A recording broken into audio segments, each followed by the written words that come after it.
हमारे आधुनिक समाज में लोग खुशी का पीछा करने में इतने व्यस्त हैं और उनकी खुशी की छवि मीडिया जो दिखाती है उस पर आधारित है। प्रसिद्धि, पैसा, ग्लैमर, आनंद। समस्या ये है कि लोग इन चीज़ों की अधिक से अधिक खोज करते हैं, जिससे निराशा, मोहभंग, दुख और थकावट आती है। अगर हम कुछ सीखना चाहते हैं तो हमें विशेषज्ञों को ढूंढना चाहिए। यदि आप बास्केटबॉल सीखना चाहते हैं तो आपको माइकल जॉर्डन से सीखना चाहिए। अगर आप इनोवेशन सीखना चाहते हैं तो आपको एलोन मस्क से सीखना चाहिए। यदि आप सुख, शांति और उद्देश्य सीखना चाहते हैं तो आपको मंक्स से सीखना चाहिए। दुनिया का सबसे खुशहाल आदमी एक मैथ्यू नाम का एक मंक है। शोधकर्ताओं द्वारा उनके मस्तिष्क को स्कैन करने और विज्ञान द्वारा रिकॉर्ड की गई गामा तरंगों के उच्चतम स्तर को खोजने के बाद उनको ये उपाधि दी है। जय ने यह पुस्तक आधुनिक शहरी परिवेश में लोगों को अधिक उद्देश्यपूर्ण और अधिक उत्पादक जीवन जीने में मदद करने के लिए लिखी है। उन्होंने एक मंक के रूप में रहते हुए 3 साल बिताए और आधुनिक समाज में लौटने के बाद उन्होंने पाया कि उनके मंक ट्रेनिंग ने उन्हें न केवल जीवन का सामना करने में मदद की, बल्कि आधुनिक समाज में दबावों में भी कामयाब कैसे रहें ये सिखाया। इसलिए वो दुनिया भर में मंक ज्ञान फैलाने के मिशन पर है। इस पुस्तक के 3 भाग हैं, जाने दो, बढ़ो और सेवा करो।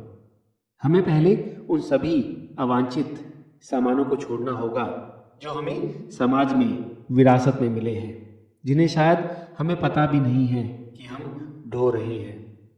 जाने देने के बाद हमारे पास अपने मन को शुद्ध करके खुद को विकसित करने का स्थान होता है।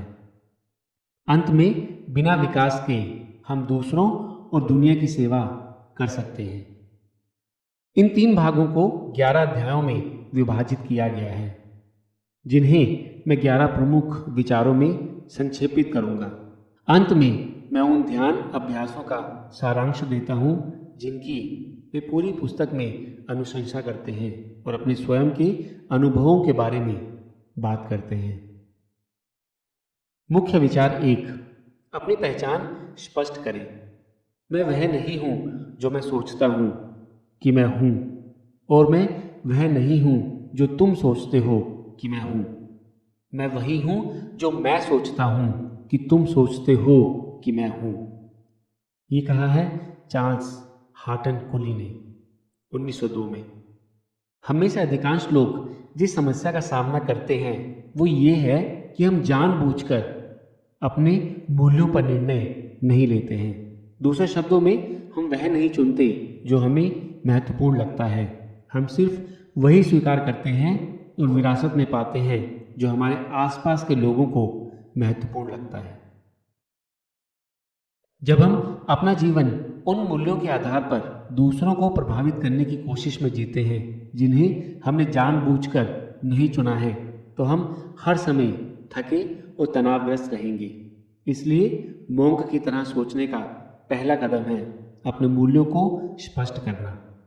एक बार जब आप दूसरे मूल्यों पर स्पष्ट हो जाते हैं तो आपके पास लोगों, कार्यों और दोस्तों के प्रति मार्गदर्शन करने के लिए कंपास होता है, जो आपके लिए सबसे अच्छा होता है। जय हमें मीडिया माइंड गेम खेलने के लिए कहते हैं। 1, अपने मूल्यों की सूची बनाएं। दूसरा, उस मूल्य की उत्पत्ति की पहचान करें। तीसरा, इस पर चिंतन करें कि क्या वह मूल्य आपके सच्चे स्वयं के साथ संरेखित होता है या नहीं। अपने मूल्यों को सूचीबद्ध करने और पहचानने के बाद कि कौन से वास्तव में आपके मूल्य हैं, ये देखने के लिए अपने जीवन का ऑडिट करें कि क्या आप उन मूल्यों के अनुसार जी रहे हैं। विशेष रूप से अपना धन खर्च और मीडिया का ऑडिट करें। अपने परिवार, दोस्तों, सेहत और खुद पर कितना समय बिताया। क्या ये आपकी प्रायोरिटीज से मेल खाता है। आपने कौन सा मीडिया देखा, कितनी देर के लिए, क्या ये आपके मूल्यों से मेल खाता है? मूल्य आधारित निर्णय लेने के बारे में वास्तव में सचेत रहें।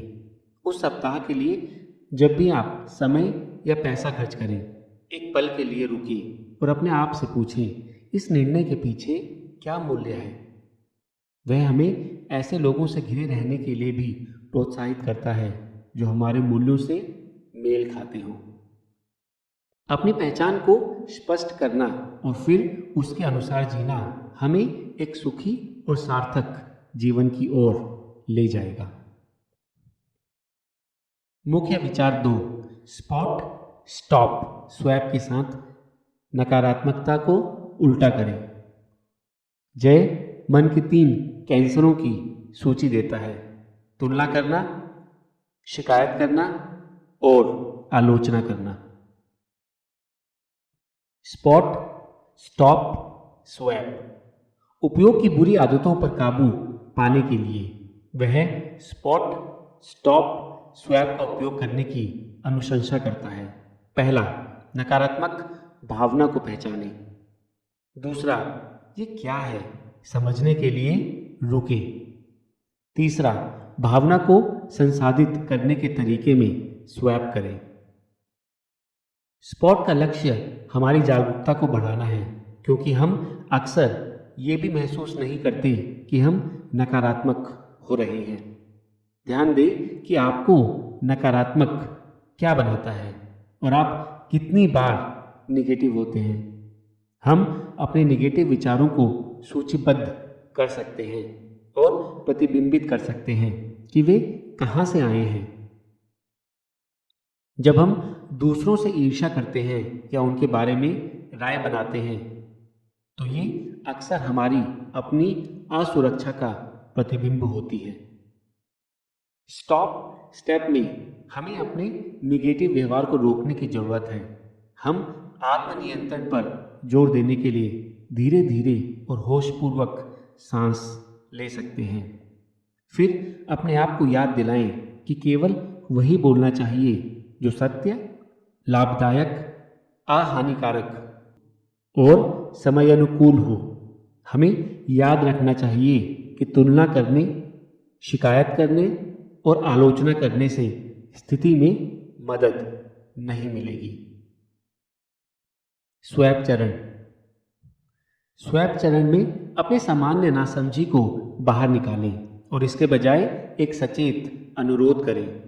शोधकर्ताओं ने पाया है कि खुश रहने वाले लोग अभी भी शिकायत करते हैं, लेकिन वे इसे दिमाग से करते हैं, जबकि जो बिना सोचे समझे आगे बढ़ते हैं वे बुरा महसूस करते हैं। हम विशिष्ट होकर अपनी निगेटिविटी के प्रति जागरूक हो सकते हैं। उदाहरण के लिए, मान लें कि आपका साथी काम से देर से घर आया और आपको गुस्सा आता है। सबसे पहले आप झुंझलाहट की भावना को देखते हैं। दूसरा, आप झुंझलाहट में बोलने से पहले रुक जाते हैं। आप अपने आप को केवल वही बोलने की याद दिलाते हैं जो सत्य, लाभकारी, गैर हानिकारक और समय पर हो। फिर आप उस शिकायत की अदला बदली करते हैं जो आप करने जा रहे थे और इसके बजाय इसे एक विशिष्ट अनुरोध करते हैं जो चोट लगने के बजाय देखभाल के स्थान से आता है। आप अपने साथी से कह सकते हैं, मैं अप्रिशिएट करता हूं कि आप कड़ी मेहनत करते हैं और संतुलन के लिए बहुत कुछ है। जब आप वादे से बाद में घर आते हैं तो ये मुझे परेशान करता है और आपको ऐसा महसूस कराता है कि आपको मेरी परवाह नहीं है। जैसे ही आपको पता चले कि आपको देर हो रही है, आप मुझे मैसेज करके मेरी मदद कर सकते हैं। गुस्सा। एक और नेगेटिव भावना क्रोध है जो चोट लगने से उत्पन्न होती है। लोग अक्सर बदला लेना चाहते हैं क्योंकि उन्हें लगता है कि जब वे उस व्यक्ति को जवाब देंगे तो वे बेहतर महसूस करेंगे, लेकिन ये शायद ही कभी योजना के अनुसार होता है और फिर आप और भी अधिक दर्द में समाप्त हो जाते हैं। क्रोध को बदलने के लिए हमें क्षमा का उपयोग करने की आवश्यकता है। जब आप एक संतरे को निचोड़ते हैं तो आपको संतरे का रस मिलता है। दर्द से भरे किसी को निचोड़ो तो दर्द निकल आता है। इसे अवशोषित करने या इसे वापस देने के बजाय यदि आप क्षमा करते हैं तो आप दर्द को दूर करने में सहायता करते हैं। यदि आप गुस्से में हैं तो जय कागज पर क्षमा पत्र लिखने की सलाह देते हैं। आप वास्तव में उन्हें ये पत्र नहीं भेजते हैं। ये आपके क्रोध के माध्यम से काम करने का एक तरीका है। अपने आप को दूसरे व्यक्ति के जूतों में देखें, उनके दर्द को स्वीकार करें और समझें कि इसलिए वे आपको दर्द दे रहे हैं। दूसरा, उन सभी तरीकों की सूची बनाएं जो आपको लगता है कि दूसरे आदमी ने आपके साथ गलत किया। प्रत्येक आइटम को मैं आपको क्षमा करता हूँ के साथ प्रारंभ करें। जब तक आप सब कुछ प्राप्त नहीं कर लेते तब तक चलते रहें। तीसरा, स्वयं की कमियों को स्वीकार करें। उन तरीकों की सूची बनाएं जिनके बारे में आपको लगता है कि आपने गलत किया। प्रत्येक के साथ शुरू करते हुए कृपया मुझे इसके लिए क्षमा करें। 4, जब आप पत्र लिखना समाप्त कर लें तो इसे पढ़ते हुए स्वयं को रिकॉर्ड करें, इसे वापस चलाएं और इसे सुनें। आप स्वयं को क्षमा पत्र भी लिख सकते हैं। अपनी खामियों और गलतियों के लिए खुद को माफ करते हैं तो हम खुद को उस भावनात्मक उपचार के लिए खोल देते हैं जिसकी हमें जरूरत है। अंततः ये नेगेटिव भावनाएं भय और अहंकार से आती हैं, जिसके बारे में पुस्तक बाद में और अधिक विस्तार से बताती है।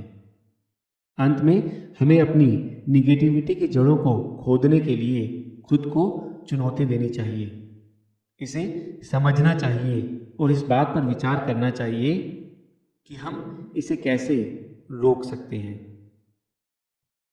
बिना सोचे समझे हवा निकालने के बजाय हमें हाजिर होना चाहिए, रुकना चाहिए और अदला बदली करनी चाहिए। हमें नए व्यवहारों का निरीक्षण, चिंतन और विकास करना चाहिए। डर के साथ अंतरंग हो जाओ और फिर अलग हो जाओ। हमें सिखाया गया है कि डरना बुरा है, लेकिन डरना बुरा नहीं है। ये एक चेतावनी का संकेत है। हम समाधान विकसित करने के लिए भय का उपयोग कर सकते हैं या हम इसे अपने ऊपर हावी होने दे सकते हैं और परिणाम स्वरूप कुछ भी नहीं कर सकते हैं।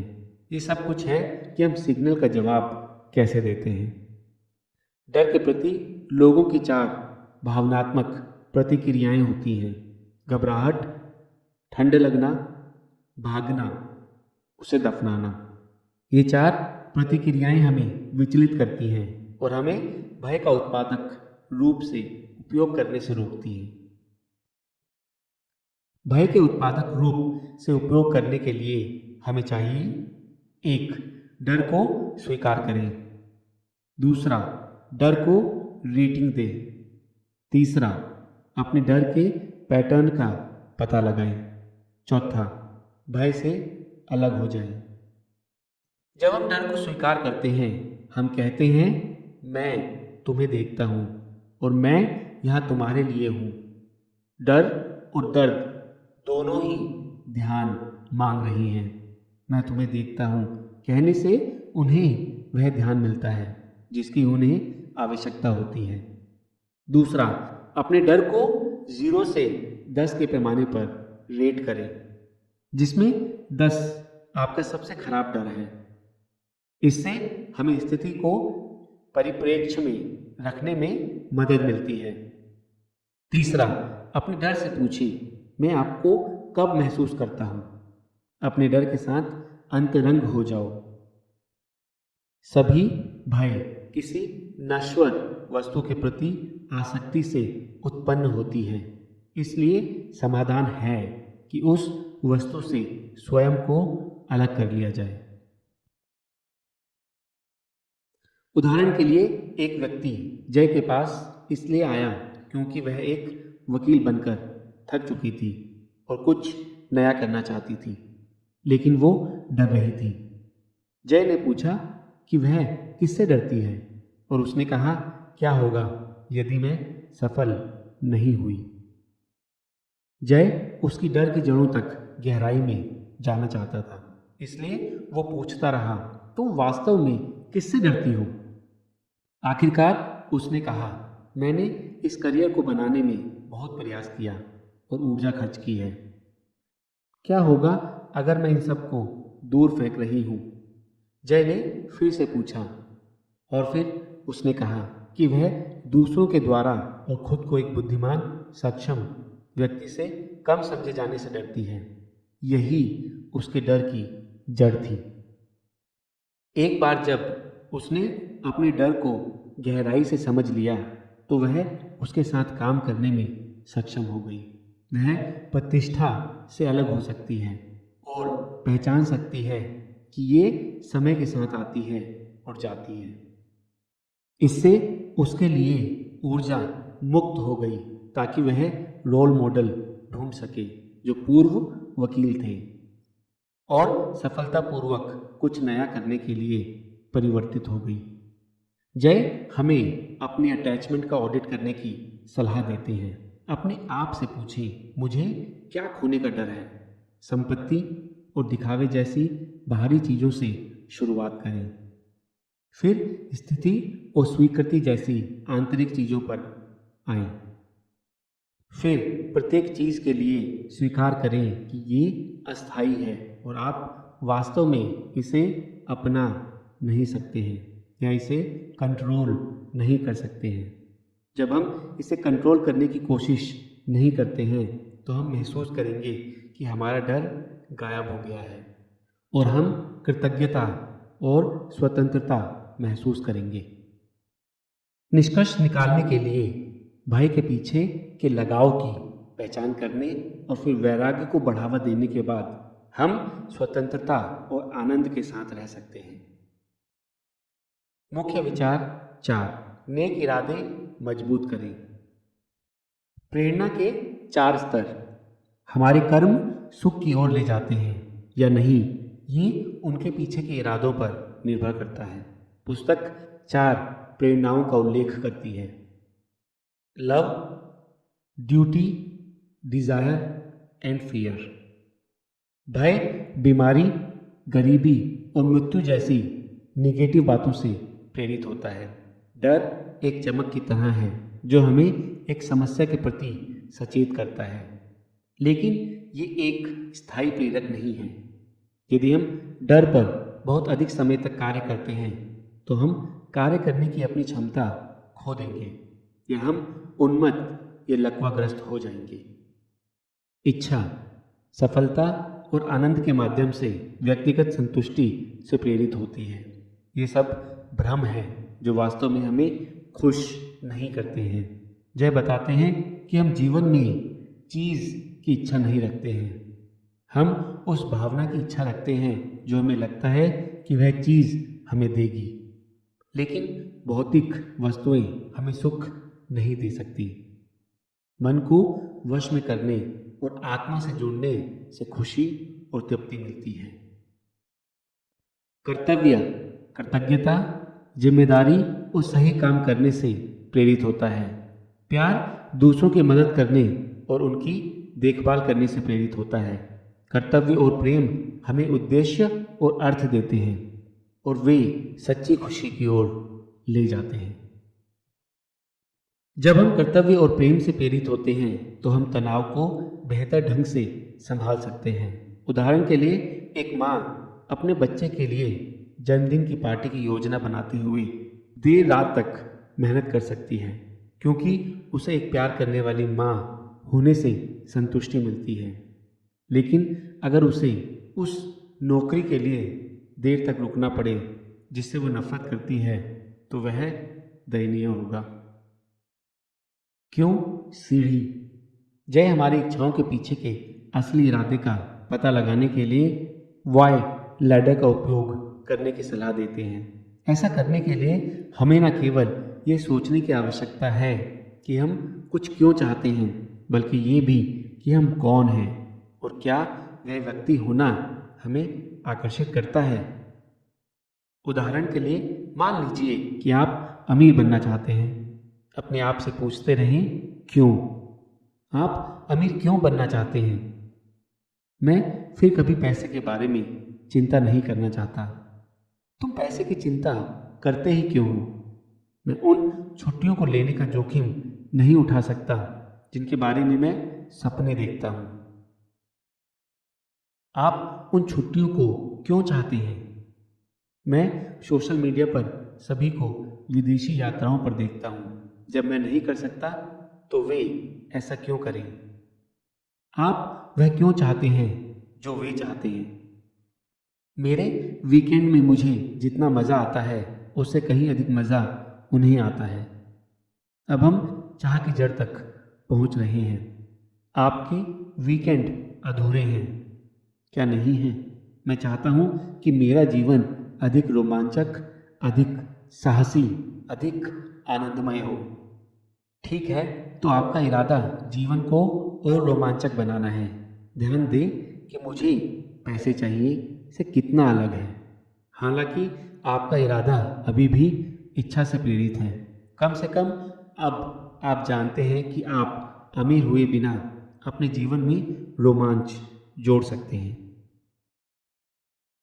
जय हमें खरपतवार नहीं, बीज लगाने का आग्रह करता है। प्रेम, करुणा और सेवा जैसे इरादे बीज की तरह होते हैं। वे विशाल वृक्षों में विकसित हो सकते हैं जो सभी के लिए फल और आश्रय प्रदान करते हैं। अहंकार, लोभ, ईर्ष्या, क्रोध, अभिमान, प्रतिस्पर्धा और तनाव जैसे इरादे खरपतवार की तरह होते हैं। शुरू में वे सामान्य पौधों की तरह लग सकते हैं, लेकिन बाद में वे अच्छे पौधों में विकसित नहीं होंगे। अपने इरादों पर काम करें। अच्छे इरादे बोने के बाद हमें उन पर अमल करना होगा। यदि आप एक अच्छी कार चाहते हैं तो इसे पाने में क्या लगेगा? क्या आप प्रयास करने के लिए तैयार हैं? क्या काम ही आपको तृप्ति की भावना लाएगा, भले ही आप सफल ना हो? जब हम परिणाम के बारे में सोचेंगे तो हमें खुशी नहीं होगी। जब हम प्रक्रिया का आनंद लेंगे तो हमें खुशी होगी। ध्यान दें कि आमतौर पर हमारे इरादे पूरी तरह शुद्ध नहीं होते हैं। उदाहरण के लिए, यदि आप दान के लिए दान करते हैं तो आपका इरादा लोगों की मदद करने के लिए 88%, अपने बारे में अच्छा महसूस करने के लिए 8% और अन्य धर्मार्थ मित्रों के साथ मस्ती करने के लिए 4% हो सकता है। हमें याद रखने की आवश्यकता है कि जितने कम काम शुद्ध होंगे, सफल होने पर भी हमारी खुश रहने की संभावना उतनी ही कम होगी। अंत में कर्तव्य और प्रेम जैसे उच्च इरादे उगाएं, फिर उन पर अमल करें। आपके अच्छे इरादे जितने शुद्ध होंगे, आप उतने ही अधिक खुश होंगे। मुख्य विचार 5, अपने उद्देश्य और धर्म को जिए। जय बताते हैं कि धर्म इक्वल्स जुनून प्लस विशेषज्ञता प्लस उपयोगिता। दूसरे शब्दों में, जब हम अपने जुनून और विशेषज्ञता का उपयोग दूसरों को कुछ प्रदान करने के लिए करते हैं तो हमें सच्ची खुशी और तृप्ति मिलेगी। कुछ लोग अपने काम के प्रति जुनूनी नहीं होते हैं, दूसरे उनके जुनून और रुचि का पालन करते हैं, लेकिन किसी को उनके काम की जरूरत नहीं है। अगर एक भी टुकड़ा गायब है तो हम अपने धर्म में नहीं जी रहे हैं। जब आपकी प्राकृतिक प्रतिभाएं और जुनून ब्रह्मांड की जरूरतों से जुड़ते हैं और आपका उद्देश्य बन जाते हैं तो आप अपने धर्म में रह रहे हैं। जब आप अपना समय और ऊर्जा अपने धर्म में रहने पर खर्च करते हैं तो आपको उपयोग करने की संतुष्टि मिलती है आपकी सर्वोत्तम क्षमताएं और कुछ ऐसा करना जो दुनिया के लिए मायने रखता है। अपने धर्म में रहना पूर्ति का एक निश्चित मार्ग है। क्षमता के 4 चतुर्भुज। जय संभावनाओं के 4 चतुर्भुज बताते हैं जिनमें लोग रहते हैं। 1, इसमें अच्छा है लेकिन जुनून नहीं है। Skill but no passion. अगर आप कुछ ऐसा कर रहे हैं जिसमें आप अच्छे हैं लेकिन प्यार नहीं करते हैं तो आपको करियर में भारी बदलाव करने की ज़रूरत नहीं है। आपके पास पहले से मौजूद जीवन में आप जो प्यार करते हैं उसे करने के अवसरों की तलाश कर सकते हैं। उदाहरण के लिए देखें कि क्या आप अपने जुनून को कार्यस्थल में ला सकते हैं या इसे अपने जीवन के अन्य पहलुओं जैसे अपने शौक और दोस्ती में ला सकते हैं। एक अन्य विकल्प ये है कि आप अपनी ताकत से प्यार करने का कारण खोजें। इस बारे में सोचें कि ये भविष्य में आपकी सेवा कैसे कर सकता है। हम जॉब क्राफ्टिंग कर सकते हैं जो तब होता है जब कर्मचारी अपने काम को इस तरह से नया स्वरूप देते हैं जो काम में जुड़ाव, नौकरी में संतुष्टि, लचीलापन और संपन्नता को बढ़ावा देता है। उदाहरण के लिए एक अस्पताल के कुछ सफाई कर्मचारियों ने अपने काम को साधारण समझा। दूसरों ने इसे गहन अर्थपूर्ण के रूप में देखा। क्यों? उन्होंने अकेले रोगियों के लिए कंपनी प्रदान करने, बुजुर्ग विजिटर्स को अनुरक्षण करने, दीवारों पर चित्रों को अलग अलग कमरों में बदलने आदि के बारे में बात की। ये ऐसे कार्य थे जिन्हें करने के लिए उन्होंने पहल की, न कि नौकरी विवरण में जो कहा गया था। वे खुद को संरक्षण के बजाय मरहम लगाने वाले और राजदूत के रूप में सोचते थे।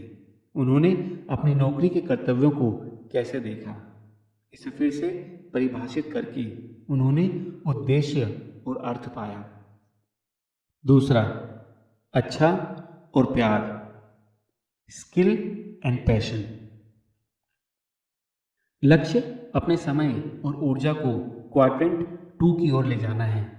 वे काम करना जिनमें हम अच्छे हैं और प्यार करते हैं। यह पता लगाने के लिए आप अभी अपने धर्म के कितने करीब हैं, इन सवालों के जवाब दें। क्या आपको अपना काम पसंद है? क्या आपको अपने काम से प्यार है? क्या आप अपने काम में अच्छे हैं? क्या अन्य लोगों को आपके काम की आवश्यकता है और उसकी सराहना करते हैं? क्या आपका सबसे बड़ा कौशल या जुनून आपके काम से बाहर है? वो क्या है? क्या आप इसे अपना काम बनाने का सपना देखते हैं? क्या आपको लगता है कि ये एक प्राप्य सपना है? क्या आपको लगता है कि ऐसे तरीके हो सकते हैं जिनसे आप अपने जुनून को अपने काम में ला सकते हैं? अपने जुनून को ब्रह्मांड में लाने के लिए आपके पास कोई भी विचार लिखें। तीसरा, अच्छा नहीं, प्यार भी नहीं, नो स्किल नो पैशन। इस तरह के काम से बचें। यदि आप कर सकते हैं तो इसे आउटसोर्स करें। किसी सहकर्मी के साथ कार्यों में लेन देन हो सकता है। आखिरकार सिर्फ इसलिए कि आपको ये पसंद नहीं है, इसका मतलब ये नहीं है कि कोई भी इसे पसंद नहीं करता है। उदाहरण के लिए शायद आपको एक्सेल का काम पसंद नहीं है और आप इसमें अच्छे भी नहीं हैं, लेकिन आप प्रेजेंटेशन डिज़ाइन करने में अच्छे हैं। किसी और की स्थिति विपरीत हो सकती है। ऐसे में आप एक दूसरे की मदद कर सकते हैं। क्वाड्रेंट 4, अच्छा नहीं है लेकिन प्यार है, नॉट स्किल्ड बट पैशन। ऐसे में आपको उस स्किल को इम्प्रूव करने के लिए समय देना चाहिए।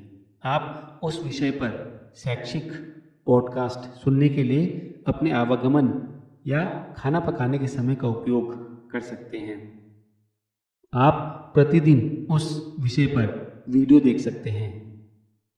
यहाँ तक कि एक दिन में 10 मिनट भी, वीक में 70 मिनट होंगे। आप निरंतरता के साथ बहुत कुछ सीख सकते हैं। उदाहरण के लिए जय ने पहली बार वीडियो बनाना शुरू किया तो उसके पास वीडियो संपादन कौशल की कमी थी, इसलिए वो दिन में 5 घंटे, सप्ताह में 5 दिन काम के बाद वीडियो एडिटिंग सीखने में बिताते हैं। वैदिक व्यक्तित्व। जय बताते हैं कि 4 वैदिक व्यक्तित्व प्रकार हैं: मार्गदर्शक, नेता, निर्माता एंड मेकर। हमारे वैदिक व्यक्तित्व प्रकार को जानने से हमें अपनी शक्तियों को जानने और अपने धर्म के अनुसार जीने में मदद मिलेगी। ध्यान दें कि कोई भी प्रकार दूसरे से बेहतर नहीं है। वे एक शरीर में विभिन्न अंगों की तरह हैं। वे एक समुदाय में एक साथ काम करने के लिए हैं। गाइड सीखने और ज्ञान साझा करने के लिए मजबूर है। वे महान शिक्षक लेखक होते हैं। वे प्रसिद्धि या धन से अधिक ज्ञान को महत्व देते हैं। उनका उद्देश्य लोगों की मदद करने के लिए ज्ञान का उपयोग करना हो सकता है। नेताओं को प्रभावित करना और प्रदान करना पसंद है। वे अच्छे प्रबंधक बनते हैं और अक्सर सेना, न्याय या राजनीति में काम करते हैं। वे नैतिकता के नेतृत्व में हैं और सहयोग को प्रेरित करना चाहते हैं और समाज को दीर्घकालिक समर्थन देना चाहते हैं। रचनाकार चीजों को घटित करना पसंद करते हैं और वे नव प्रवर्तन और नेटवर्किंग में अच्छे हैं। वे अच्छे मार्केटिंग, विक्रेता, मनोरंजनकर्ता और उद्यमी बनते हैं। उनके लिए एक अच्छा उद्देश्य ऐसे उत्पादों का निर्माण करना है जो समाज की सेवा करे और अधिक से अधिक अच्छे हों। मेकर्स चीज़ों को मूर्त रूप से निर्मित होते देखना पसंद करते हैं। वे अच्छे कलाकार, संगीतकार, लेखक, नर्स, इंजीनियर और रसोइया बनते हैं। वे आविष्कार करने, समर्थन करने और कार्यान्वित करने में अच्छे हैं। वे स्थिरता और सुरक्षा से प्रेरित हैं, साथ ही जरूरतमंदों का समर्थन करते हैं। रचनाकार और निर्माता एक दूसरे की पूरक हैं, जबकि मार्गदर्शक और नेता एक दूसरे के पूरक हैं। जब आप अपने वैदिक व्यक्तित्व प्रकार को जानते हैं तो आप अपनी ताकत में निवेश कर सकते हैं और अपने आप को ऐसे लोगों से घेर सकते हैं जो आपके अंतराल को भर सकते हैं। ये हमें अपने धर्म में जीने में मदद करता है। मुख्य विचार 6, अपनी दिनचर्या और आदतों में सुधार करें। जय हमें स्थान और समय का उपयोग करके जानबूझकर अच्छी आदतें बनाने का आग्रह करता है। विशेष रूप से वह हमसे एक अच्छी सुबह की दिनचर्या और शाम की दिनचर्या के साथ अपने दिनों की शुरुआत और अंत को कंट्रोल करने का आग्रह करता है। एक अच्छी सुबह की दिनचर्या हमें शेष दिन के लिए सफलता के लिए तैयार करती है। एक सफल सुबह का सबसे अच्छा तरीका है कि पहले एक सफल शाम हो। जल्दी उठने का सबसे अच्छा तरीका है जल्दी सोना। सुबह और शाम की दिनचर्या। सुबह की दिनचर्या के लिए वह अनुशंसा करता है। 1, कृतज्ञता। प्रतिदिन किसी के प्रति, किसी स्थान या किसी चीज़ के प्रति आभार व्यक्त करें। इसमें सोचना, लिखना और साझा करना शामिल है। 2, अंतर्दृष्टि। एक किताब पढ़ें या एक पॉडकास्ट सुनें। 3, ध्यान। 15 मिनट अकेले सांस लेते हुए, कल्पना करते हुए या ध्वनि के साथ बिताएं। 4, व्यायाम। साधारण स्ट्रेचिंग या जिम वर्कआउट हो सकता है। शाम की दिनचर्या के लिए वह ये टिप्स देते हैं। आप जिन कपड़ों में सोते हैं उन्हें दिन में पहने जाने वाले कपड़ों से अलग होना चाहिए, क्योंकि दिन के कपड़ों में दिन की ऊर्जा होती है अपनी अगली सुबह के छोटे छोटे फैसलों से अभी निपट कर उन्हें हटा दें। हर छोटा फैसला ऊर्जा छीन लेता है। उदाहरण, क्या खाएं, क्या पहने, क्या करें। अच्छे विचारों के साथ सो जाइए, क्योंकि आप जिस भावना के साथ सोएंगे, संभावना है कि उसी भावना के साथ आप जागेंगे। जल्दी उठने और सुबह की दिनचर्या के लिए समय निकालने में हमारी मदद करने के लिए जय 2 हफ्तों की योजना देता है। पहले हफ्ते में सिर्फ 15 मिनट पहले उठें। अपने फ़ोन को तुरंत ना देखें। इसके बजाय जितना हो सके मॉर्निंग रूटीन करें। दूसरे हफ्ते में 15 मिनट पहले उठें। अब आपके पास अपनी सुबह की दिनचर्या के लिए 30 मिनट का समय है। स्थान में ऊर्जा होती है, समय के पास स्मृति है।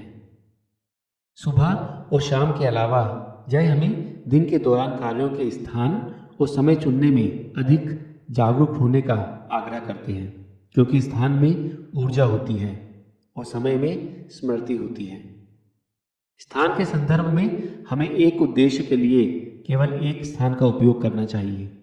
उदाहरण के लिए बिस्तर केवल सोने के लिए है, इलेक्ट्रॉनिक उपकरणों के लिए नहीं। किचन टेबल सिर्फ खाने के लिए होती है, काम करने के लिए नहीं। यहाँ तक कि अगर हमारे पास केवल एक छोटा सा अपार्टमेंट है, तो हम विशिष्ट गतिविधियों के लिए एक कमरे में कुछ निश्चित स्थान निर्दिष्ट कर सकते हैं। समय की दृष्टि से हमें प्रतिदिन एक ही समय पर कुछ ना कुछ करना चाहिए। ये हमें इसे करने के लिए याद रखने में मदद करेगा। हम इसे आसान बनाने के लिए मौजूदा आदतों में नई आदतें भी जोड़ सकते हैं। उदाहरण के लिए जय की एक दोस्त जो योग शुरू करना चाहती थी, इसलिए उसके बिस्तर के बगल में एक योगा मैट रख दें और वह सचमुच हर सुबह अपनी योगा मैट पर बिस्तर से लुढ़क जाएगी और योग करेगी। अंततः स्थान और समय का उपयोग करने से हमें ध्यान केंद्रित करने में मदद मिल सकती है। अध्ययनों से पता चलता है कि लोग मल्टीटास्क नहीं कर सकते हैं। जब लोग सोचते हैं कि वे मल्टीटास्क हैं, तो वे वास्तव में कार्यों के बीच वास्तव में तेजी से स्विच कर रहे हैं। ये उस समय अच्छा लगता है, यही कारण है कि इसकी लत लग सकती है, लेकिन ये बर्नआउट और कम उत्पादकता की ओर ले जाता है। जब हमारे पास गहरी एकाग्रता की अवधि होती है, तो हम न केवल अधिक उत्पादक होते हैं, बल्कि हम बाद में बेहतर महसूस भी करते हैं। मुख्य विचार 7, मन पर काबू पाएं। हम सभी में क्रोध, ईर्ष्या, लालच, भय और अहंकार जैसी बुरी आदतें और सोचने के तरीके होते हैं। मन को वश में करके हम इन पर काबू पा सकते हैं।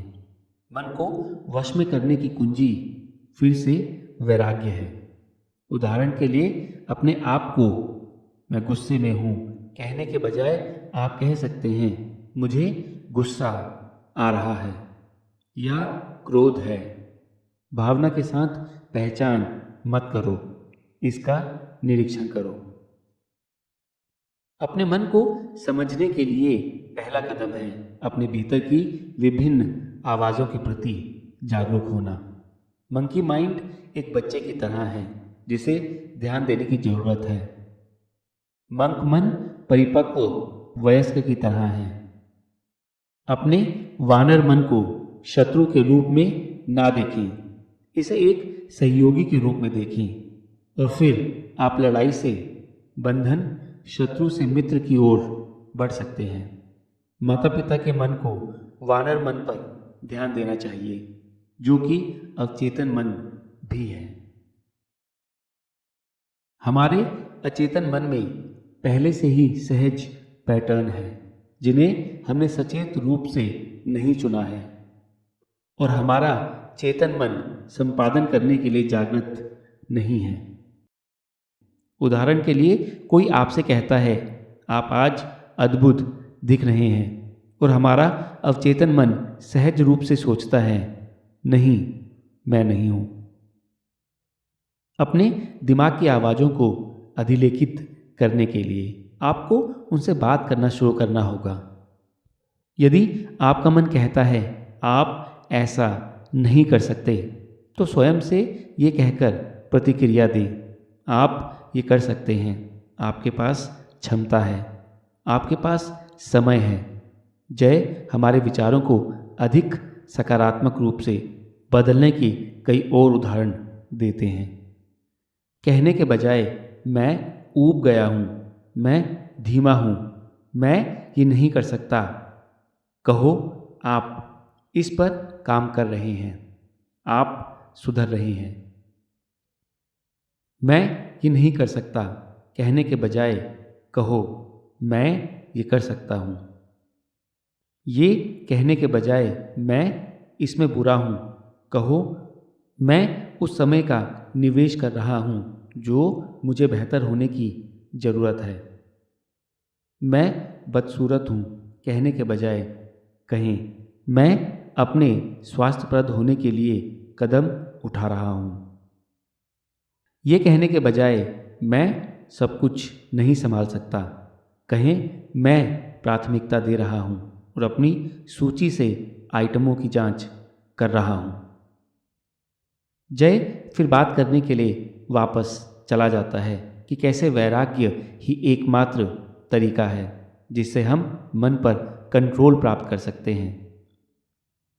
वैराग्य का अभ्यास करने के लिए हम अस्थायी चुनौतियों और तपस्याओं को स्वीकार कर सकते हैं, जैसे टीवी या अपना फ़ोन देना, मिठाई या शराब छोड़ना, शारीरिक चुनौती लेना, शिकायत और तुलना से दूर रहना,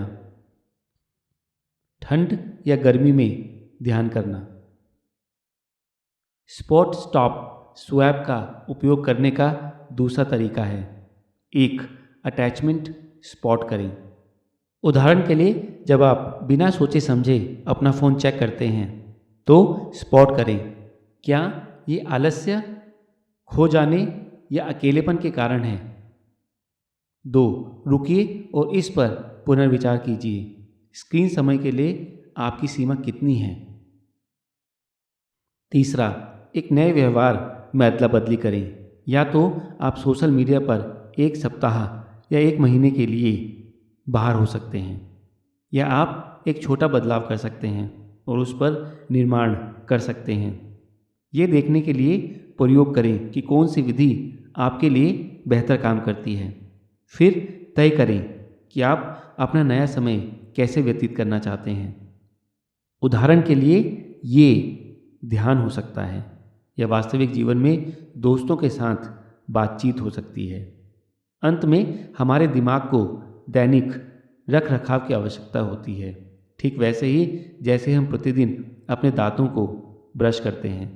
हमें अपने विचारों को शुद्ध करना चाहिए और उन विचारों को नया रूप देना चाहिए जो हमारी सेवा नहीं करते हैं।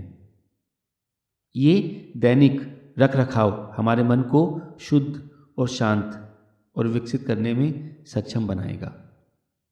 मुख्य विचार 8, आत्मसम्मान का निर्माण करें, अहंकार का नहीं। 1, ये हमें झूठ बनाता है जो विश्वास को तोड़ता है। 2, ये झूठी पदानुक्रम बनाता है जो भेदभाव पैदा करता है और दयालुता को नष्ट कर देता है। 3, ये निर्णय पैदा करता है जो हमारे चरित्र को बर्बाद कर देता है। 4, ये अहंकार पैदा करता है और सीखने और विकास को रोकता है। व्यक्तित्व और अपने सच्चे स्वयं के बीच के अंतर पर विचार करके शुरुआत करें। ऐसा करने के लिए उन विकल्पों के बारे में सोचें जो आप तब करते हैं जब आप अकेले होते हैं, बनाम जब आपको जज करने वाला कोई नहीं होता है और कोई भी आपको प्रभावित करने की कोशिश नहीं कर रहा होता है। यदि कोई बड़ा अंतर है तो आपको आत्मसम्मान बनाने और अहंकार को कम करने की आवश्यकता है। आत्मविश्वास का दिखावा करने में उतनी ही ऊर्जा लगती है जितनी कि काम करने, अभ्यास करने और सच्चा आत्मविश्वास हासिल करने में लगती है। विनम्रता का निर्माण करें। ज़्यादातर लोग दूसरों के लिए किए गए अच्छे कामों को याद रखते हैं और दूसरों के लिए किए गए बुरे कामों को याद रखते हैं। वह काम पर अहंकार है। विनम्रता का निर्माण करने के लिए मंक याद करते हैं कि उन्होंने दूसरों के साथ क्या बुरा किया और दूसरों ने उनके लिए क्या अच्छा किया है। ये उन्हें विनम्र और आभारी रखता है। मंक ये भी भूल जाते हैं कि उन्होंने दूसरों का भला किया है और दूसरों ने उनका बुरा किया है। उन्होंने जो कुछ दूसरों को दिया है वह जीवन ने उन्हें दिया है। वे कभी मालिक नहीं थे, वे अलग हो गए। वे अपनी दयालुता और विनम्रता के कारण हमें क्षमा भी करते हैं। अहंकार से अलग हो जाओ। याद रखें कि आप अपनी उपलब्धियां, नौकरी, संपत्ति, युवा या सुंदरता नहीं हैं। ये सब अस्थायी चीज़ें हैं जो बीत जाएंगी। वे तुम्हें दिए गए थे और वे चले जाएंगे। जब हम वास्तव में हर चीज़ की नश्वरता को समझ जाते हैं तब हमारे पास जो कुछ भी है उसके लिए हम मुक्त और कृतज्ञ महसूस करेंगे। अहंकार से अलग होने के इन अवसरों की तलाश करें। 1. अपमान प्राप्त करना। व्यक्ति की नकारात्मकता के व्यापक दृष्टिकोण को देखें। 2. प्रशंसा प्राप्त करना। अपने शिक्षकों के प्रति आभारी रहें। 3. पार्टनर से बहस करना। दूसरे का पक्ष देखें। लड़ाई, हार। एक दिन प्रतीक्षा करें और देखें कि ये कैसा लगता है। 4. टॉपिंग लोग। दूसरों की उपलब्धियों को सुनकर उनके लिए खुश हों और अपनी उपलब्धियों के बारे में कुछ ना कहें। उदाहरण के लिए कैलाश सत्यार्थी एक बाल अधिकार कार्यकर्ता हैं जिन्होंने हजारों बच्चों को बचाया है। ये पूछे जाने पर कि 2014 का नोबेल शांति पुरस्कार जीतने पर उनकी पहली प्रतिक्रिया क्या थी, उन्होंने जवाब दिया, पहली प्रतिक्रिया, खैर मुझे आश्चर्य हुआ कि क्या मैंने ये पुरस्कार पाने के लिए पर्याप्त प्रयास किया है। वह विनम्रता है। अपने अहम को संतुष्ट करने की कोशिश करने के बजाय हमें विनम्र होना चाहिए और वास्तविक महानता का लक्ष्य रखना चाहिए। मुख्य विचार 9. निरंतर, विशिष्ट और व्यापक कृतज्ञता का अभ्यास करें। अध्ययनों से पता चलता है कि आभार बेहतर मानसिक स्वास्थ्य, आत्म जागरूकता, बेहतर संबंधों और पूर्ति की भावना से जुड़ा हुआ है। जब हम कृतज्ञ महसूस करते हैं तो हमारा मस्तिष्क डोपामाइन छोड़ता है जिससे हम फिर से ऐसा ही महसूस करना चाहते हैं और हम कृतज्ञता की आदत बनाने लगते हैं। ये पुण्य का एक चक्र है। हम में से अधिकांश को जीवन में निगेटिविटी देखने के लिए प्रशिक्षित किया गया है। उदाहरण के लिए एक बार जय के मंक शिक्षक ने कक्षा से कहा कि वे अपने जीवन की पिछली घटना के बारे में सोचें जिसके बारे में उन्हें लगा कि वे इसके लायक नहीं हैं। सभी ने अनुपचारित होने को अनुचित या अपशकुन जैसी घटनाओं का वर्णन किया। बाद में शिक्षक ने कहा, जबकि आपकी सभी घटनाएं मान्य हैं, आप में से किसी ने भी उस भाग्यशाली के बारे में बात नहीं की जिसे आपने अर्जित नहीं किया लेकिन जीवन में बस सौंप दिया गया। ये सुनने के बाद जय के बचपन की यादें ताज़ा हो गई जब उन्होंने भारत की झुग्गियों में एक लड़की को कचरे के डिब्बे में खाना खोजते देखा। जब उसने अपने हाथ कूड़ेदान से बाहर निकाले तो उसने देखा कि उसके तो हाथ ही नहीं हैं। बाद में होटल के रेस्तरां में दर्जनों विकल्प उपलब्ध होने के बावजूद उन्होंने लोगों को भोजन के बारे में शिकायत करते सुना। उसने महसूस किया कि वह कितना भाग्यशाली था कि उसके पास वो सब कुछ था और उसने उसमें से कुछ भी कमाने के लिए काम नहीं किया। उनके पिता वास्तव में मुंबई से दूर पुणे की झुग्गियों से बाहर निकलने का काम करते थे। जय अपार परिश्रम और त्याग के पात्र थे। एक हफ्ते के लिए आभार पत्रिका रखने की सलाह देते हैं। जय एक हफ्ते के लिए आभार पत्रिका रखने की सलाह देते हैं। हर रात 5 मिनट उन चीज़ों को लिखने में बिताएं जिनके लिए आप आभारी हैं। अभ्यास के साथ आप इसमें बेहतर हो जाते हैं। एक बोनस के रूप में तुलना करें कि जिस सप्ताह आपने आभार पत्रिका रखी थी उस सप्ताह आपकी नींद कितनी बेहतर थी। उस सप्ताह की तुलना में जहां आपने आभार पत्रिका नहीं की थी। वह हमें दूसरों के प्रति आभार व्यक्त करने की भी सलाह देते हैं। मुख्य विचार 10। विश्वास और जुड़ाव के माध्यम से रिश्तों को समझें और उनका पोषण करें। जय बात करते हुए शुरू करते हैं कि कैसे आश्रम में हर कोई एक दूसरे को एक बड़े परिवार की तरह प्यार करता है। आश्रम में अपने पहले साल के दौरान उन्हें लगा कि वह अपने साथी मंक्स की मदद करने के लिए अपने रास्ते से हट रहे हैं, लेकिन वे प्यार नहीं लौटा रहे थे। फिर उसने अपने शिक्षक से कहा, मुझे ऐसा लगता है कि मैं बहुत सारा प्यार दे रहा हूँ, लेकिन मुझे ऐसा नहीं लगता कि ये बदले में दिया जा रहा है। मैं प्यार कर रहा हूँ, देखभाल कर रहा हूँ और दूसरों की तलाश कर रहा हूँ, लेकिन वे मेरे लिए ऐसा नहीं करते। मुझे समझ नहीं आया। उनके शिक्षक ने पहले उनसे पूछा, तुम प्यार क्यों कर रहे हो? मुद्दा ये था कि हमें बदले में कुछ पाने की उम्मीद से प्यार नहीं देना चाहिए, अन्यथा ये सिर्फ स्वार्थ है। लेकिन शिक्षक ने ये भी जोड़ा, जब भी आप कोई ऊर्जा देते हैं, प्यार, क्रोध, दया, आप इसे हमेशा वापस पालेंगे। एक तरह से या किसी अन्य, प्यार एक चक्र की तरह है। आप जो भी प्यार देते हैं वह हमेशा आपके पास वापस आता है। समस्या आपकी उम्मीदों के साथ है। आप मान लेते हैं कि आपको जो प्यार मिला है वह उस व्यक्ति से आएगा जिसे आपने दिया था, लेकिन ये हमेशा उस व्यक्ति से नहीं आता है। इसी तरह ऐसे लोग भी हैं जो आपसे प्यार करते हैं, जो बदले में उतना प्यार नहीं देते हैं।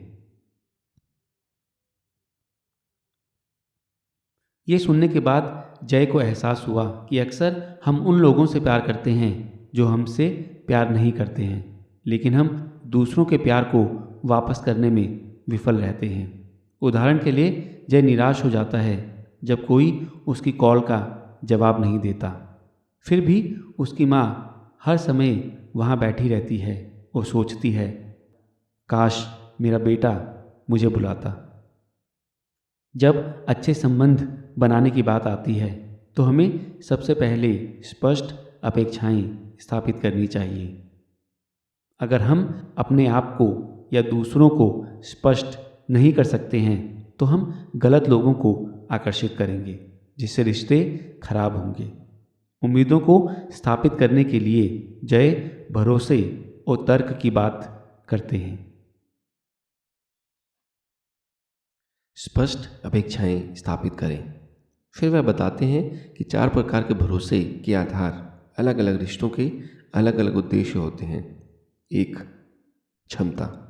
उनके पास आपकी समस्या के लिए आवश्यक ज्ञान और कौशल है। 2. देखभाल। वे चाहते हैं कि आपके लिए सबसे अच्छा क्या है। 3. चरित्र। उनके पास एक मजबूत नैतिक कंपस है। 4. संगति। वे वहाँ हैं जब आपको उनकी आवश्यकता होती है।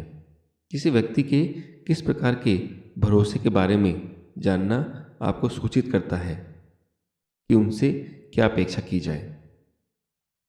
4 प्रकार के भरोसे बुनियादी लग सकते हैं, लेकिन आप अपने जीवन में किसे जानते हैं जिसमें चारों हैं? हमें ये उम्मीद नहीं करनी चाहिए कि लोग हमें वह सब कुछ देंगे जिसकी हमें ज़रूरत है। उदाहरण के लिए जय की माँ के पास देखभाल और निरंतरता है। वह उसकी चीयरलीडर हो सकती है, लेकिन वह उसे करियर सलाह नहीं दे सकती। जय के मंक गुरु का चरित्र और देखभाल है। वह एक आध्यात्मिक सलाहकार हो सकता है, लेकिन वह उसे करियर सलाह भी नहीं दे सकता। हमें ये उम्मीद नहीं करनी चाहिए कि एक व्यक्ति हमारा सब कुछ हो सकता है या हमें पूरा कर सकता है, लेकिन आप ही आपके सब कुछ हो सकते हैं। हमें ये भी सोचने की ज़रूरत है कि कोई हमारे जीवन में कितने समय के लिए है। जीन डोमिनिक मार्टिन ने एक बार कहा था, लोग आपके जीवन में एक कारण, एक मौसम या जीवन भर के लिए आते हैं। अधिकांश लोग आपके जीवन में एक विशिष्ट और अस्थायी कारण से हैं। एक बार वो कारण चला गया, वे चले जाएंगे। एक उदाहरण, पिछले रोमांटिक संबंध हो सकते हैं। कुछ अन्य लोग आपके जीवन में कुछ समय के लिए हैं, जैसे कि स्कूल या पिछले कार्यस्थल के लोग। कुछ लोग यहाँ जीवन भर के लिए होते हैं, जैसे परिवार और जीवन साथी। एक बार जब हम दूसरों के भरोसे के प्रकार के आधार पर उनकी अपेक्षाओं पर स्पष्ट हो जाते हैं और हम उनसे अपने जीवन में कब तक उम्मीद करते हैं, तो हम विश्वास का निर्माण कर सकते हैं। ट्रस्ट के भी 4 स्तर होते हैं। एक बार जब हम दूसरों के भरोसे के प्रकार के आधार पर उनकी अपेक्षाएं स्पष्ट करते हैं और हम उनसे अपने जीवन में कब तक उम्मीद करते हैं। एक बार जब हम दूसरों के भरोसे के प्रकार के आधार पर उनकी अपेक्षाएं स्पष्ट करते हैं और हम उनसे अपने जीवन में कब तक उम्मीद करते हैं, तो हम विश्वास का निर्माण कर सकते हैं। ट्रस्ट के भी 4 स्तर होते हैं। पहला, तटस्थ विश्वास। सकारात्मक गुण जैसे आकर्षण, अच्छा दिखना मौजूद है, जो विश्वास के योग्य नहीं है। दूसरा, संविदा। अगर तुम मेरी पीठ खुजलाओगे तो मैं तुम्हारी पीठ खुजलाऊंगा। तीसरा, म्यूचुअल। आप जानते हैं कि आप भविष्य में एक दूसरे के लिए रहेंगे। चौथा, शुद्ध। आपके पास एक दूसरे की पीठ होगी, चाहे कुछ भी हो जाए। विश्वास बनाने के लिए हम कर सकते हैं, वादों को पूरा करें, समर्थन की पेशकश करने के लिए अपने रास्ते से बाहर जाना, किसी के बुरी जगह पर होने पर भी उसके साथ खड़े रहना या कोई बड़ी गलती करना। इसके बाद जय विशेष रूप से रोमांटिक रिश्तों में जाते हैं और आकर्षण पर संबंध तलाशने की बात करते हैं। एक गहरा संबंध स्थापित करें। जय लोगों के किसी और के प्रति आकर्षित होने के 5 कारणों को सूचीबद्ध करते हैं। 1, शारीरिक, आपको उनका रूप पसंद है। 2, सामग्री, आप उनकी संपत्ति, शक्ति या उपलब्धियों को पसंद करते हैं। 3, बौद्धिक, आपको पसंद है कि वे कैसे सोचते हैं। 4, भावुक, आप अच्छी तरह से जुड़ते हैं, वे आपकी भावनाओं को समझते हैं। 5, आध्यात्मिक, वे आपके गहरे लक्ष्यों और मूल्यों को साझा करते हैं। यदि आप लोगों से पूछते हैं कि उन्हें दूसरे व्यक्ति की ओर क्या आकर्षित करता है, तो वे आमतौर पर कहते हैं कि रूप, सफलता और बुद्धि। लेकिन लंबे समय तक चलने वाले रिश्तों के लिए केवल ये 3 गुण ही काफ़ी नहीं हैं। भावनात्मक और आध्यात्मिक संबंध लंबे समय तक चलने वाले संबंध की ओर ले जाते हैं और वे आपकी अनुकूलता को दर्शाते हैं। वह इस बारे में भी बात करते हैं कि कितने जोड़े शिकायत करते हैं कि उनके पास दूसरे के साथ बिताने के लिए पर्याप्त समय नहीं है, लेकिन वास्तव में उनकी समस्या समय की मात्रा नहीं, बल्कि समय की गुणवत्ता है। वह हमें बताता है, समय को ऊर्जा के साथ भ्रमित ना करें। आप किसी के साथ 1 घंटा बिता सकते हैं, लेकिन उन्हें अपनी ऊर्जा के 10 मिनट ही देंगे। वह हमसे अपने प्रियजनों को गुणवत्तापूर्ण समय देने का आग्रह करते हैं। जहां हम अपने इलेक्ट्रॉनिक उपकरणों से विचलित ना हों। लोगों के साथ गहरी बातचीत करें और वास्तव में उन्हें अपनी उपस्थिति और ध्यान दोनों दें। रोमांस की गलतियां। जय जोर देकर कहते हैं कि जब तक आप खुद को नहीं समझेंगे तब तक आप रोमांस के लिए तैयार नहीं होंगे। यदि आप अपने आप को एक ही तरह के असंगत भागीदारों को बार बार आकर्षित करते हुए पाते हैं तो आप दर्द सह रहे हैं। आप उस दर्द को कम करने के लिए लोगों को खोजने की कोशिश करते हैं, लेकिन केवल आप ही ऐसा कर सकते हैं। अपनी समस्याओं को हल करने के लिए या छेद भरने के लिए किसी की तलाश ना करें। कोई आपको पूरा नहीं करता। आपको पूर्ण होने की ज़रूरत नहीं है, लेकिन आपको खाली करने के बजाय देने की जगह से आना चाहिए। जय का दावा है कि अगर हम एक बुरे रिश्ते में हैं तो हमें छोड़ने की ज़रूरत है।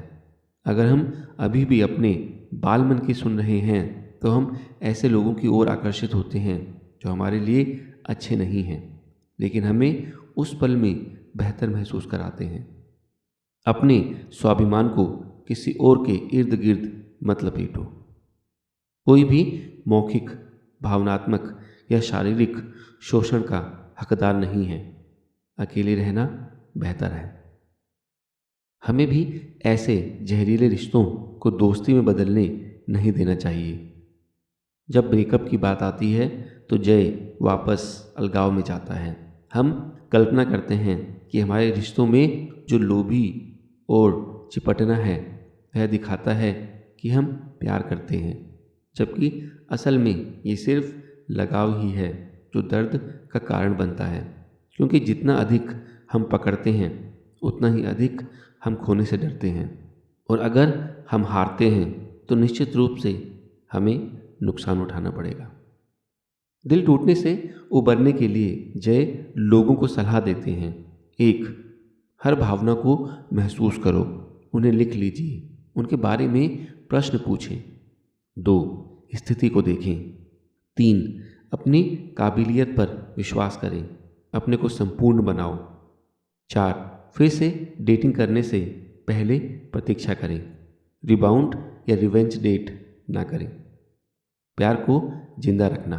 बहुत से लोग हमेशा हनीमून पीरियड फीलिंग के पीछे भागते रहते हैं, लेकिन अतीत के आदी होने से नए अनुभवों के लिए जगह नहीं बनाते। शुरुआत में लोगों ने ऊर्जा और खुलेपन के साथ नई यादें बनाई। सीखने और एक साथ बढ़ने से प्यार को जिंदा रखा जाता है। नए अनुभव आपके जीवन में उत्साह लाते हैं और एक मजबूत बंधन बनाते हैं। जय के पास मंक सिद्धांतों से ली गई युगल गतिविधियों के लिए कई सिफारिशें हैं। पुराने में नया खोजें, जैसे पड़ोस में टहलें और कुछ नया खोजने के लिए एक दूसरे को चुनौती दें। साथ में समय बिताने के नए तरीके खोजें। साथ में परोसें। एक साथ ध्यान और जप करें।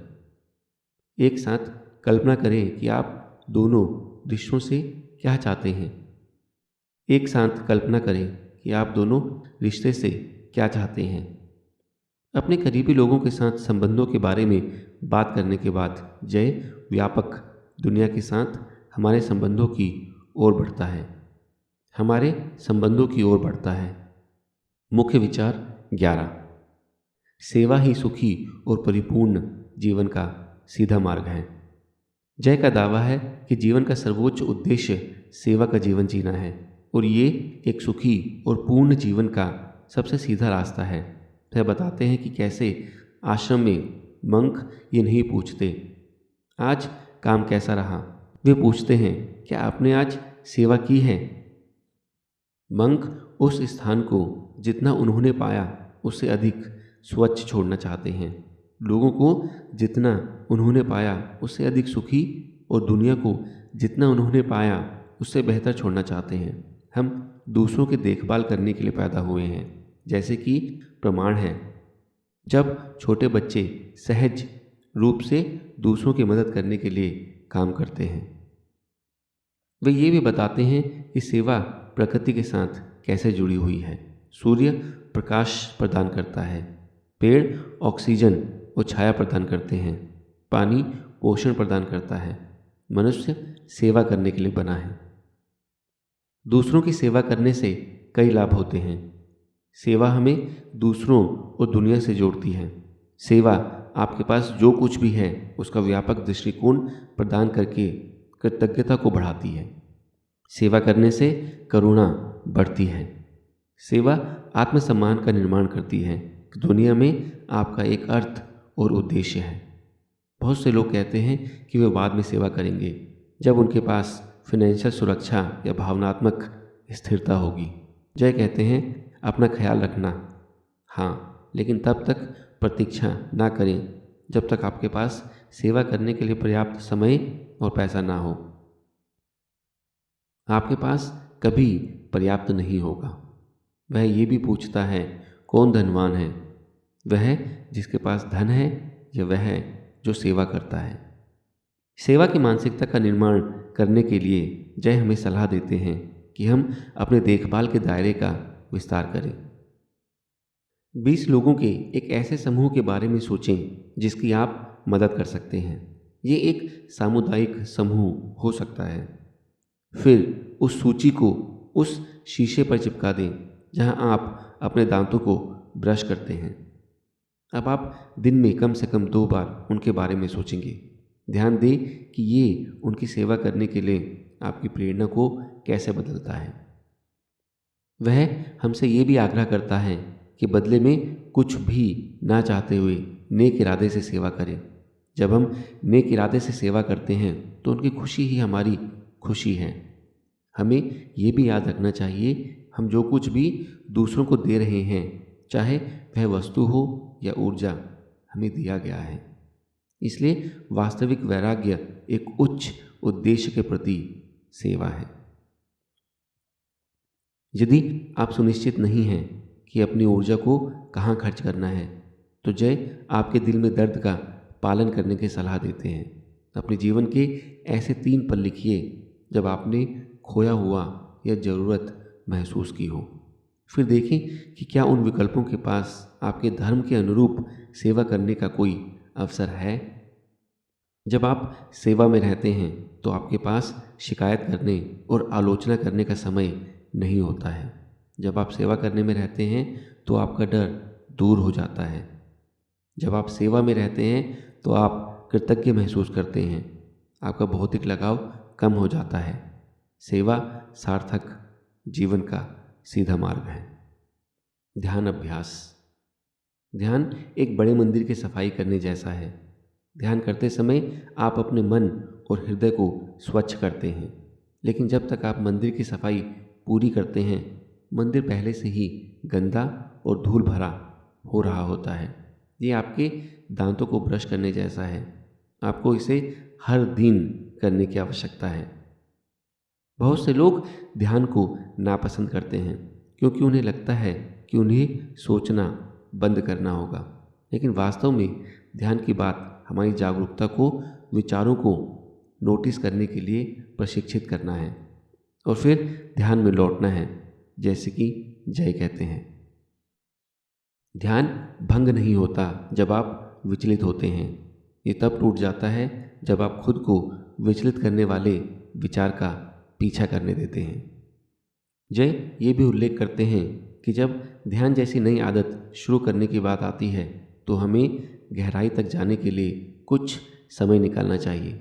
यदि आपको गोल्फ जैसा कोई नया खेल सीखना है और आप दिन में केवल 10 मिनट गोल्फ खेलते हैं, तो क्या आपको लगता है कि आप इसमें अच्छे होंगे या इसे पसंद भी करेंगे? ध्यान के लिए भी यही सच है। एक सप्ताह या वीकेंड के लंबे मेडिटेशन रिट्रीट का पता लगाएं। दूर जाओ, तभी सच्चा लाभ मिलेगा। फिर आप दिन में 10 मिनट कर सकते हैं और ये पूरी तरह से अलग होगा। पुस्तक 3 प्रकार के ध्यान के बारे में बात करती है: सांस लेने का व्यायाम, दृश्य और मंत्र। मैं सभी ध्यान साधनाओं की सूची नहीं दूंगा क्योंकि ये बहुत सारी हैं, लेकिन मैं संक्षेप में उनमें से कुछ की व्याख्या करूंगा। श्वास व्यायाम। सचेत रूप से सांस लेना हमारे दिमाग को शांत करने के सबसे तेज और प्रभावी तरीकों में से एक है। अपने आप को शांत करने के लिए श्वास नाक से 4 की गिनती में सांस अंदर लें, 4 की गिनती के लिए रुकें, अपने मुंह से 4 की गिनती के लिए सांस छोड़ें। ऐसा 10 बार करें। ऊर्जा और ध्यान के लिए श्वास 4 की गिनती के लिए अपनी नाक से सांस लें। 1 सेकंड से भी कम समय के लिए अपनी नाक के माध्यम से शक्तिशाली सांस छोड़ें। आप अपने फेफड़ों में एक प्रकार का इंजन पंपिंग महसूस करेंगे। 4 की गिनती के लिए अपनी नाक से फिर से सांस लें। ऐसा 10 बार करें। नींद के लिए श्वास 4 सेकंड के लिए सांस लें, 4 सेकंड से अधिक समय तक सांस छोड़ें। ऐसा तब तक करें जब तक आप सो रहे हों या उसके करीब ना हो। विजुअलाइजेशन शरीर में परिवर्तन बनाता है। उदाहरण के लिए क्लीवलैंड क्लिनिक के वैज्ञानिकों ने दिखाया कि जिन लोगों ने 12 हफ्तों में अपनी छोटी उंगली में मांसपेशियों को अनुबंधित करने की कल्पना की थी, उनकी ताकत लगभग उतनी ही बढ़ गई जितनी वास्तविक उंगली अभ्यास करने वाले लोग। विजुअलाइजेशन ध्यान अतीत को ठीक कर सकता है। उदाहरण के लिए यदि आपने मरने से ठीक पहले अपने माता पिता के लिए भयानक कहा था, तो आप कल्पना कर सकते हैं कि आप वापस जा रहे हैं और उनसे कह रहे हैं कि आप उनसे कितना प्यार करते हैं। ये अतीत को नहीं बदलता है, लेकिन ये उपचार शुरू करता है। विजुअलाइजेशन हमें भविष्य के लिए भी तैयार कर सकता है। उदाहरण के लिए जय वास्तविक भाषण से पहले आत्मविश्वास और अनुग्रह के साथ एक बड़ा भाषण देने की कल्पना करते हैं। विजुअलाइजेशन करने के लिए हम या तो निर्देशित ध्यान को सुन सकते हैं या बस अपने स्वयं के विजुअलाइजेशन के साथ आ सकते हैं। उदाहरण के लिए जय 5 4 3 2 1 आभार विजुअलाइजेशन देता है, जहां आप उस समय की कल्पना करते हैं जिसके लिए आप बेहद आभारी थे और फिर उस पर ध्यान दें। 5 चीज़ें आप देख सकते हैं, 4 चीज़ें जिन्हें आप छू सकते हैं, 3 बातें जो आप सुन सकते हैं, 2 चीज़ें आप सूंघ सकते हैं, 1 चीज़ जिसका आप स्वाद ले सकते हैं। 5 4 3 2 1 ध्यान का उपयोग अपने परिवेश पर ध्यान देने के लिए भी कर सकते हैं और अपना ध्यान वर्तमान क्षण पर वापस ला सकते हैं। मंत्र जप ध्यान स्वयं से बड़ी शक्ति को बुलाती है। मंत्र का शाब्दिक अर्थ है मन को पार करना। सबसे महत्वपूर्ण बात भक्ति और प्रेम का इरादा होना है। ध्वनि हमें एक अलग समय और ध्यान पर ले जाती है। उदाहरण के लिए जब हम बचपन का कोई पसंदीदा गाना सुनते हैं तो हम उस समय और स्थान पर वापस चले जाते हैं। मंत्र का जाप ध्वनि की शक्ति का उपयोग करता है। जय बताते हैं ध्वनि की पुनरावृत्ति हमें शुद्ध करती है। ध्वनि डूबने वाली है, जैसे हमारी आत्माओं को नियमित रूप से स्नान कराना। आप पानी की एक बूंद भी अपने शरीर पर नहीं डाल सकते हैं और स्वच्छ रह सकते हैं। आपको पानी के नीचे जाना होगा। सबसे पुराना, सबसे आम मंत्र ओम है। इसका अर्थ अनंत ज्ञान हो सकता है या वह ध्वनि जिसके द्वारा प्रभु की स्तुति की जाती है। ओम में 3 अक्षर हैं। ओम प्रत्येक ध्वनि एक अलग अवस्था का प्रतीक है। आप कह सकते हैं कि ओम शब्द सब कुछ दर्शाता है।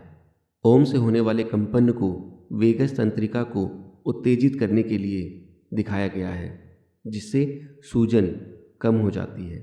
मस्तिष्क के भावनात्मक केंद्रों में से एक को शांत करने के लिए ओम का जाप पहले ही दिखाया जा चुका है। जय 3 मंत्र देते हैं। यूट्यूब पर उनका उच्चारण करने का तरीका खोज सकते हैं। 1 ओम नमो भागवत वासुदेवाय। दूसरा, ओम तत् सत।